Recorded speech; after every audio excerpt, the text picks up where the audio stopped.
that you've had. You said that not even 3 years ago, you got vaccinated yourself. You were not afraid of vaccines. You were kind of hopeful that they would work.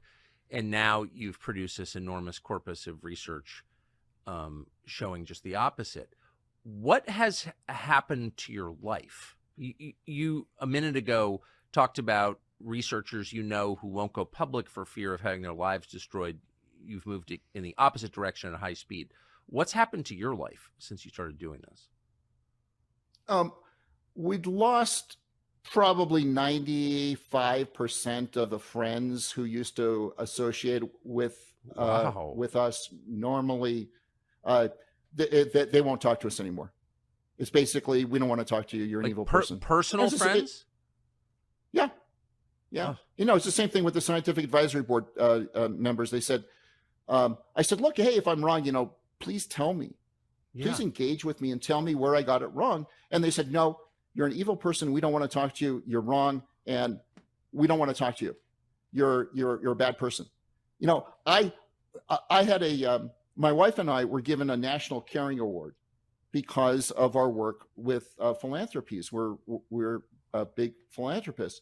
And so we received a National Caring Award in Washington, D.C. in a big ceremony. And the award was personally presented by Hillary Clinton. In my case, they had Senator Clinton give the award to us in D.C. And I used to have that on my Wikipedia profile. Now, as soon as I came out and I said that the data shows that the vaccines are not safe, my National Caring Award was removed from my Wikipedia profile. And it's just an objective showing how, wow, people are basically trying to position you and to recast you as now this evil person who spreads misinformation when all you're doing is telling the truth. So we lost about 95% of our friends.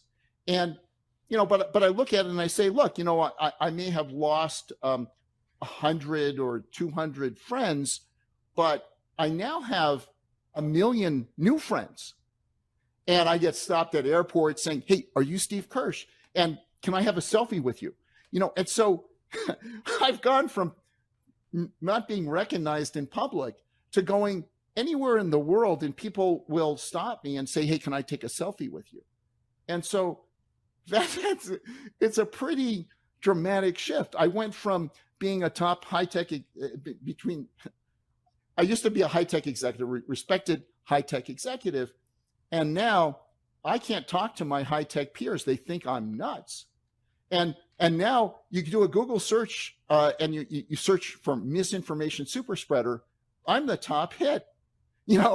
I never expected in my life that I would be the one thing that it would be different about me, that the one unique thing that I would be the best in the world at, that I would be the #1 hit at Google on is misinformation super spreader. That is like, at least, but I'm grateful. At least I found my calling. At least I'm good at something. And it is great to be nationally recognized by Google as the top hit when you type in misinformation super spreader. But all I'm doing is I'm telling the truth. Yes, I've noticed. And it is so hard that, it's just like Peter Hotez was offered millions of dollars to have a civil debate with Bobby Kennedy. And Hotez turned it down. Who would turn down $1 million just to have a discussion with someone? Bobby Kennedy's been trying to get a debate on autism for 20 years. For 20 years, he's been trying to get somebody in the medical community to have a debate with. In 20 years, he's not had a single debate with anyone in the medical community on autism. And it's the same thing with Peter Hotez. Everyone who is classed as a misinformation spreader or super spreader, What is a home warranty? It's a 1-year service plan. Dialogue to say, hey, this is what the data shows. If we got it wrong, please explain it to us. But there is nobody who is prominent on the pro-vaccine narrative side who will agree to debate anyone on our side. Yes. So everybody challenging the narrative says, please, let's have a civil discussion. And the people on the other side are saying, no, we will not have a discussion with you. We will not engage with you. Let's duke it out in the medical literature. And that is a cop-out, because we have been duking it out in the medical literature on autism for 20 years. There are more papers showing that vaccines cause autism than there are papers showing vaccines don't cause autism.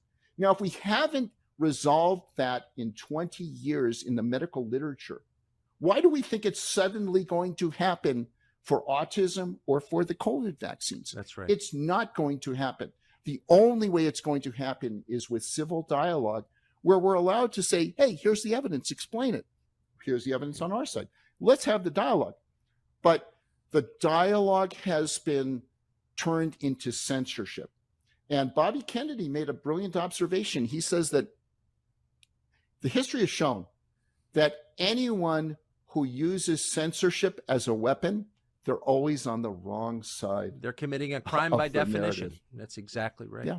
Well, I think I have concluded that you're an amazing person and that you're telling the truth. And I'm grateful that you